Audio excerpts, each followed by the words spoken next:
Hello everyone, आप सभी का एक्सेल इन एजुकेशन चैनल में स्वागत है। फ्रेंड्स, आज के इस वीडियो में हम लोग बात करेंगे आपका यूनिट 9 नेट के फर्स्ट पेपर की यूनिट 9 है लोक विकास और पर्यावरण, जिसमें हम एनवायरनमेंट को करेंगे डिस्कस, वो भी करेंट अफेयर्स के साथ कि आज का जो करेंट अफेयर जो है अभी वर्तमान समय का, उसमें एनवायरनमेंट का क्या रोल है और क्या क्या संबंधित पॉइंट्स हैं, वो सारे हम यहाँ डिस्कस करेंगे। तो ठीक है फ्रेंड्स, स्टार्ट करते हैं। चैनल को आप लोग सब्सक्राइब करिए और वीडियो यदि पसंद आती है तो लाइक एंड सब्सक्राइब करिएगा। ठीक है, तो आगे हम देखते हैं कि यहाँ से संबंधित जो है प्रश्न क्या थे, क्योंकि आपके यहाँ पर कोई पुराने वो अपनी टॉपिक्स पूछे जाते हैं जो वर्तमान समय से संबंधित होते हैं, वही पूछे जाते हैं। तो इससे संबंधित हम देखते हैं। यहाँ पर देखिए, ये जो इसका पहला पॉइंट है, विश्व सतत विकास शिखर सम्मेलन 2022 आयोजित किया गया था। किसके द्वारा? TERI, the energy and resources institute. ठीक है, ऊर्जा एवं संसाधन संस्थान। तो ये क्या है? टेरी है, एक संस्थान है, 1974 में स्थापित किया गया था। ऊर्जा, पर्यावरण और टिकाऊ विकास के क्षेत्रों में अनुसंधान गतिविधियों पर केंद्रित कार्यक्रम है और इसका जो केंद्र है कहाँ है? नई दिल्ली में आधारित ये शोध संस्थान है। तो एक ये रिसर्च इंस्टीट्यूट है टेरी। ठीक है, तो आपकी ये पर्यावरण से ही संबंधित है, तो इसलिए इसको जो है इसका आयोजन किया गया था और इसका जो थीम था वो था towards a resilient planet ensuring a sustainable and equitable future. परिस्थिति अनुकूल ग्रह की ओर और सतत और समतावादी भविष्य को सुनिश्चित करना, ये इसकी थीम थी। तो थीम को आप याद रखिएगा। इसमें मेन पॉइंट किन पे चर्चा होती है? जलवायु परिवर्तन पे, सतत उत्पादन, ऊर्जा संक्रांति और वैश्विक साझा संसाधन और उनकी सुरक्षा। मतलब जो भी चीज़ें पर्यावरण से संबंधित हैं वो सब टेरी के द्वारा ही ये जो है ऑर्गेनाइज की जाती हैं। ठीक है, तो ये इसकी जो यहाँ पर ये आयोजन किया गया हुआ था, तो ये आपने पढ़ लिया टेरी के बारे में। इसका फुल फॉर्म ज़रूर याद रखिएगा, कई बार ऐसे भी पूछ लेता है। अरावली जैव विविधता पार्क, ये भारत का प्रथम OECM स्थल है। तो अब OECM क्या है? OECM मतलब है other effective area based conservation measures, अन्य प्रभावी क्षेत्र आधारित संरक्षण उपाय। सभी चीज़ें कंजर्वेशन से संबंधित हैं। तो 2 फरवरी 2022 को विश्व आर्द्र भूमि दिवस, वर्ल्ड वेटलैंड डे जो है वो क्या है? 2 फरवरी का है। इस अवसर पे गुरुग्राम स्थित अरावली जैव विविधता पार्क को भारत का पहला OECM स्थल घोषित किया गया था। तो ये हो गया आपका OECM के बारे में। और ये जो दर्जा है ये किसके द्वारा दिया गया था? IUCN के द्वारा, international union for conservation of nature, ये अंतर्राष्ट्रीय प्रकृति संरक्षण संघ के द्वारा इसको प्रदान किया गया था। ठीक है, तो ये हो गया दूसरा पॉइंट। अब नए भारतीय रामसर स्थल, तो इनके बारे में हम देखते हैं। हर बार कुछ ना कुछ इसमें जो है संशोधन होते रहते हैं। तो पहले तो आप ये जानिए कि रामसर स्थल होते क्या हैं। तो जो मतलब वेटलैंड क्या होते हैं, जैसे आपने पढ़ा ना वर्ल्ड वेटलैंड दिवस, तो कब होता है? 2 फरवरी, इसको याद रखिएगा। ठीक है, ये इसका विश्व आर्द्र भूमि दिवस है। वेटलैंड से मतलब क्या है? फिर हम बात करते हैं रामसर के बारे में। तो वेटलैंड कौन से स्थल होते हैं? पानी से सैचुरेटेड भूभाग को वेटलैंड कहते हैं। ठीक है, तो ये हो गया आर्द्र भूमि जिसको कहते हैं। और ये जो रामसर स्थल है ये कहाँ से और कैसे, इसका जो है इतिहास क्या था? तो ईरान का एक शहर है रामसर, वहाँ पर 2 फरवरी सन 1971 डेट तो यही है 2 फरवरी, इसीलिए वेटलैंड डे मनाया जाता है। तो 2 फरवरी सन 1971 को एक सम्मेलन हुआ था। इसमें जो पार्टिसिपेट करने वाले राष्ट्र थे उनके द्वारा आर्द्र भूमियों के संरक्षण से संबंधित एक कन्वेंशन जारी हुआ था, उस पर हस्ताक्षर किए गए। तो वहीं से इसका जो है एक नियम, एक सिद्धांत बने थे, उसी पर हस्ताक्षर किया और उसी के अनुसार यहाँ पर काम होता है। तो आर्द्र भूमि ऐसा स्थान है जहाँ वर्ष में कम से कम 8 माह पानी भरा रहता है और यहाँ पर सारे तरह की जो वनस्पतियाँ वो सर्वाइव नहीं कर पाती हैं। कुछ विशेष प्रकार की वनस्पतियाँ हैं आर्द्र भूमि पर उगने और फलने फूलने के लिए अनुकूलित होती हैं। तो ये हो गया आर्द्र भूमि के बारे में। अब यहाँ पर 2 आर्द्र भूमियों को अभी शामिल किया गया था। तो यहाँ पर ये देखिए 2 हैं, ये है खिजाड़िया वन्यजीव अभयारण्य और बखीरा, ये गुजरात की है ये वाली, और ये है संत कबीर नगर। अभी हम आगे इसके बारे में देखते हैं। इससे पहले भी 4 नई आर्द्रभूमियों को कब 2021 में 14 अगस्त 2021, यहाँ पर ये बात हो रही है 2022 की, है ना। तो ये 2021 में 4 नए स्थलों को जो है इसमें शामिल किया गया था। गुजरात के 2 थे, वधवाना आर्द्रभूमि और थोल झील वन्यजीव अभ्यारण्य, और हरियाणा के 2 थे, भिंडवास और सुल्तानपुर राष्ट्रीय उद्यान। ठीक है, तो ये हो गया आपका 2021 के। और ये जो 2 हैं खिजड़िया और बखीरा, ये 2022 के हो गए। इनका स्थल देख लेते हैं कहाँ पर है। खिजड़िया देखिए जामनगर जिला में, गुजरात में कच्छ की खाड़ी के तट के निकट स्थित है और ये मीठे पानी की वेटलैंड है। और बखीरा ये उत्तर प्रदेश के संत कबीर नगर जिले में स्थित है। ये पूर्वी उत्तर प्रदेश की सबसे बड़ी प्राकृतिक बाढ़ मैदान आर्द्रभूमि है। तो इस प्रकार उत्तर प्रदेश में जो स्थलों की संख्या है वो कितनी हो गई, 10 हो गई। और भारत में 49 सेंचुरीज हो गई हैं, जो दक्षिण एशिया में सर्वाधिक है। ये संख्या कई बार आपसे पूछी जाती है, यूपी की तो नहीं, लेकिन हाँ इंडिया की ज़रूर पूछी जाएंगी, तो आपको पता होनी चाहिए कितने हैं, 49 हैं। ठीक है, और ज़्यादातर वर्तमान समय वाले पूछे जाते हैं या उससे पहले के, तो यह मैंने दोनों ही डिस्कस कर दिए। आगे देखते हैं। सत्यमंगलम बाघ अभ्यारण्य को TX2 अवार्ड दिया गया। 25 जनवरी 2022 की विज्ञप्ति के अनुसार ये इस अभ्यारण्य को TX2 अवार्ड दिया गया था। और ये कहाँ पर है, तो सत्यमंगलम बाघ अभ्यारण्य तमिलनाडु के इरोड ज़िले में स्थित है। और इससे पहले जो दिया गया था वो था बर्दिया नेशनल पार्क, नेपाल को 2021 में TX2 अवार्ड से सम्मानित किया गया था। ठीक है, तो हम रिलेट करके पढ़ते हैं, मतलब अभी और इसके पहले वाला। ओके, आगे देखते हैं। काजुवेली आर्द्रभूमि ये तमिलनाडु का 16वां पक्षी अभ्यारण्य है। इसमें तमिलनाडु सरकार द्वारा काजुवेली आर्द्रभूमि को राज्य का 16वां पक्षी अभ्यारण्य घोषित किया गया। इसकी घोषणा तमिलनाडु के पर्यावरण, वन और जलवायु परिवर्तन विभाग द्वारा की गई थी।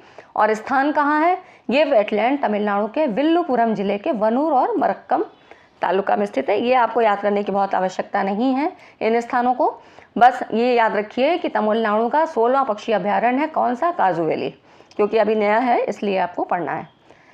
फ्रेंड्स, वीडियो को अभी तक आपने लाइक नहीं किया है तो लाइक करिए, शेयर करिए और सब्सक्राइब जरूर करिए, क्योंकि मैं नेट फर्स्ट पेपर और मेरा सब्जेक्ट एजुकेशन है, शिक्षा शास्त्र, तो वो दोनों तैयारी आपकी यहाँ से बिल्कुल कंप्लीट तैयारी करवाई जाएगी। ठीक है, और पेपर के अकॉर्डिंग, तो आप लोग चैनल को सब्सक्राइब जरूर करिए।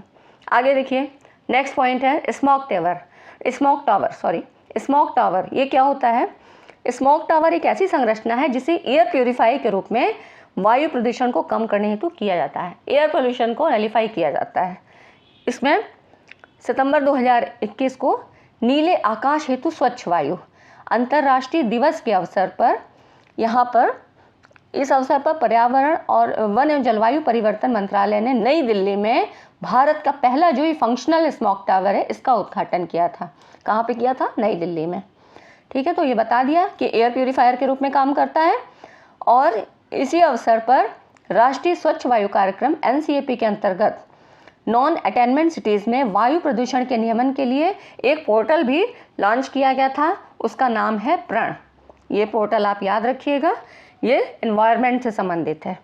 ठीक है, तो उत्तर प्रदेश का जो पहला स्मॉग टावर था वो नोएडा में स्थापित किया गया।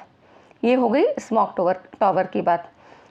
फिर देखिए, दिल्ली में भारत के पहले ई-वेस्ट इको पार्क को मंजूरी दी गई थी। तो यहाँ पर भारत का पहला इलेक्ट्रॉनिक वेस्ट इको पार्क स्थापित करने की मंजूरी दी गई थी दिल्ली मंत्रिमंडल ने। ई कचरा पार्क की योजना भारत का नरेला औद्योगिक क्षेत्र में बनाई जा रही है। तो ये इसका क्षेत्र है, इतने एरिया में फैलाया जाएगा। ये किस लिए काम करेगा? ये एकीकृत सुविधा के रूप में कार्य करेगा जो विखंडन, अलग अलग नवीनीकरण, रिनोवेशन, सामग्री वार भंडारण, परीक्षण और प्लास्टिक रिसाइकलिंग में संलग्न होगा। ये एनवायरनमेंट के लिए काफ़ी हेल्पफुल होगा। तो यहाँ से ये दिल्ली में ही इसका स्थापना किया जा रहा है। अभी देखिए, देश का पहला सीवीड पार्क। सीवीड क्या है? सीवीड जो है लाल, हरे या भूरे समुद्री शैवाल हैं और इनकी बहुत सी जो प्रजातियां हैं वो खाने योग्य भी होती हैं। तो समझ में आ गया क्या किसके बारे में बात हो रही है? ये शैवाल्स हैं, एल्गीज, और बहुत सी मनुष्य के लिए व्यावसायिक महत्व की होती हैं। कुछ इनको जो है मेडिसिन में और इस तरह से कामों में भी यूज़ किया जाता है। तो 16 अप्रैल 2022 को मत्स्य पालन, पशुपालन और डेयरी राज्य मंत्री ने तमिलनाडु में, कहाँ पर हुआ था? तमिलनाडु में देश का पहला सी वीड पार्क स्थापित करने की घोषणा की थी। तो ये किससे संबंधित है? एल्गी से संबंधित है, शैवाल से संबंधित है। तो ये हो गया सी वीड पार्क के बारे में। वीडियो को अभी तक आपने लाइक नहीं किया तो लाइक ज़रूर करिए प्लीज़, क्योंकि ये सारा कंटेंट बनाने में बहुत मेहनत लगती है, बहुत सोचना पड़ता है, और मैं चाहती हूँ कि आपके लिए एक हेल्पफुल वीडियो तैयार हो। ठीक है, आगे देखते हैं। पारे पर मिनमाता अभिसमय, तो ये COP4 था, ये आयोजन जो हुआ था। तो यहाँ पर मिनमाता कन्वेंशन ऑफ मरकरी, तो यहाँ पर ये चौथी बैठक हुई थी और ये 2 खंडों में आयोजित हुई थी। तो जो पहला था वो हुआ था ऑनलाइन और दूसरा हुआ था इंडोनेशिया में 21 से 25 मार्च 2022 में, और पहला हुआ था 2021 में कोविड के दौरान, तो ऑनलाइन माध्यम से हुआ था, और दूसरा हुआ था इंडोनेशिया में। अब हम मिनमाता रोग के बारे में जान लेते हैं। काफ़ी ये पूछा जाता है क्वेश्चन, आपका बहुत क्वेश्चन आते हैं इससे। तो ये क्या है? मानव स्वास्थ्य और पर्यावरण को पारे के प्रतिकूल प्रभावों से बचाने के लिए विश्व की पहली कानूनी रूप से बाध्यकारी एक संधि है। एक जो है संधि है, मतलब एक समझौता हुआ है, किससे? मरकरी के प्रतिकूल प्रभावों से बचाने के लिए, और इसका नाम जापानी नगर मिनमाता के नाम से रखा गया है, जो मिनमाता रोग का केंद्र 1950 में बनाया गया था। मिनमाता रोग होता क्या है? ये पारे की गंभीर विषाक्तता के कारण होने वाली एक तंत्रिका संबंधी बीमारी है। इसको जरूर जानना चाहिए, क्योंकि ये आपके कथन कारण में भी आ जाते हैं, या एक डायरेक्ट क्वेश्चन भी इससे आ जाता है कि ये किससे संबंधित होता है। तो ये हो गया आपका। ठीक है, आगे देखते हैं। भारत की आर्कटिक नीति। केंद्रीय मंत्री डॉक्टर जितेंद्र सिंह ने नई दिल्ली में भारत और आर्कटिक सतत विकास के लिए साझेदारी का निर्माण, ये इसका शीर्षक है। शीर्षक एक बार जरूर याद रखा करिए, क्योंकि थीम अक्सर पूछ लेता है। तो ये शीर्षक था भारत और आर्कटिक सतत विकास के लिए साझेदारी का निर्माण। तो ये डेवलपमेंट की बात कर रहा है, सस्टेनेबल डेवलपमेंट। इस नीति का उद्देश्य संसाधन संपन्न और तेजी से बदलते आर्कटिक क्षेत्र के साथ भारत के सहयोग को बढ़ाना है। तो ये सहयोग की बात कर रहा है। इसके 6 स्तंभ थे, 6 इसके पैरामीटर्स हैं।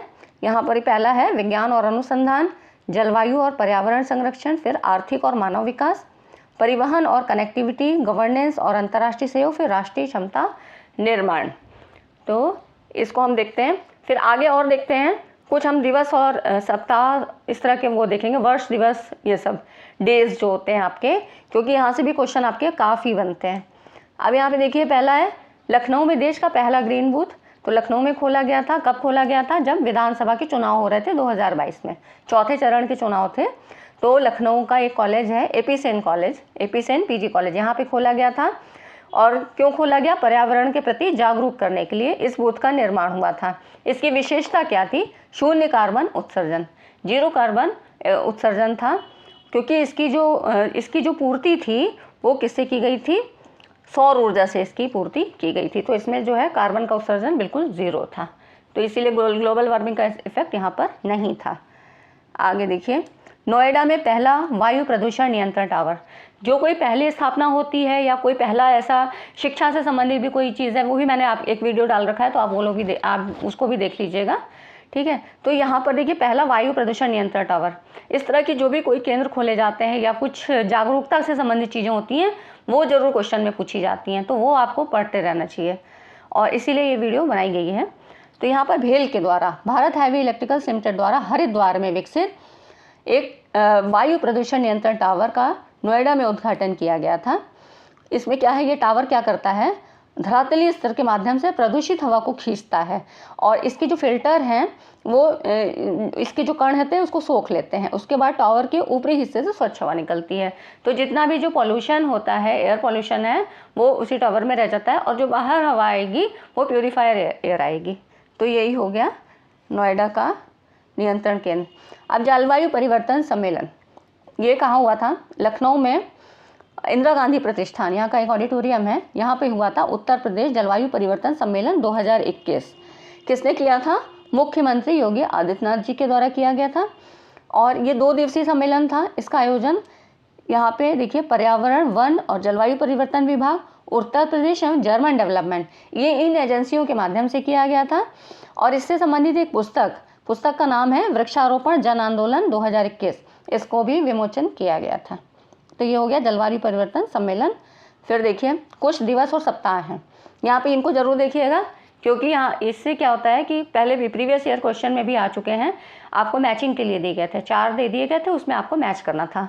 तो बिल्कुल ईजी है, 2 नंबर आपके बिल्कुल कायदे से बनते हैं, क्योंकि वहाँ पर कुछ भी ऐसा नहीं दिमाग लगाना था। ठीक है, आपको बस खाली एक बार देख लेना है।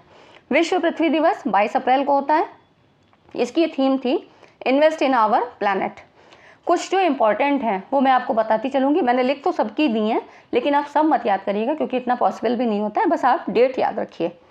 देखिए, विश्व जल दिवस 22 मार्च को है। पृथ्वी दिवस देखिए अप्रैल में है, और जल दिवस फिर 22 मार्च को है। Ground water making invisible visible. अंतर्राष्ट्रीय वन दिवस 21 मार्च को है ना। तो ये हो गया। विश्व आर्द्रभूमि दिवस 2 फरवरी है, बताया ही था। इसकी थीम याद रखिएगा। इसकी जो थीम है wetland action for people and nature, ये ज़रूर याद रखिएगा, क्योंकि अभी इससे संबंधित हम करंट में भी पढ़ रहे थे वेटलैंड्स के बारे में। तो इसकी थीम ज़रूर याद रखिएगा, ये इंपॉर्टेंट है, कई बार क्वेश्चन में आ जाती है। फिर देखते हैं अब राष्ट्रीय पर्यटन दिवस, ये है 25 जनवरी को। ठीक, और इसका मुख्य विषय था ग्रामीण और सामुदायिक केंद्रित पर्यटन। अंतर्राष्ट्रीय शिक्षा दिवस ये था 24 जनवरी को, और राष्ट्रीय शिक्षा दिवस ये होता है 11 नवंबर। दोनों याद रखिएगा। ठीक है, तो अंतर्राष्ट्रीय शिक्षा दिवस हो गया आपका 24 जनवरी। मुख्य विषय था चेंजिंग कोर्स ट्रांसफॉर्मिंग एजुकेशन। ये आपका हायर एजुकेशन से संबंधित भी है, तो ये आप याद रखिएगा। ठीक है, और राष्ट्रीय जो शिक्षा दिवस है वो 11 नवंबर। अंतर्राष्ट्रीय योग दिवस 21 जून को है, सभी लोग जानते हैं। इस बार की जो 2021 की जो मुख्य विषय था वो था योगा फॉर वेल बीइंग, कल्याण के लिए योग, याद रखिएगा। विश्व पर्यावरण दिवस 5 जून है। मुख्य विषय री इमेजिन, रिक्रिएट और रिस्टोर। अंतर्राष्ट्रीय जैव विविधता दिवस ये है 22 मई को। 22 मई, 22 अप्रैल है ना, 22 मार्च, 21 मार्च, इस तरह से बहुत सारी डेट हैं, तो वो आप एक बार देख लीजिएगा, बिल्कुल याद हो जाएगा। तो अंतर्राष्ट्रीय जैव विविधता दिवस 22 में है, और इसका मुख्य विषय है हम समाधान का भाग हैं, we are part of the solution. ये हो गया इसकी थीम। तो ठीक है फ्रेंड्स, आज की वीडियो में बस इतना ही। आशा करती हूँ ये वीडियो आपके लिए काफ़ी हेल्पफुल होगी, और इसी तरह की इंपॉर्टेंट वीडियो मेरे इस चैनल से मिलती जाएंगी। तो आप चैनल को सब्सक्राइब करिए, वीडियो पसंद आती है तो लाइक एंड शेयर ज़रूर करिएगा। Thanks for watching this video.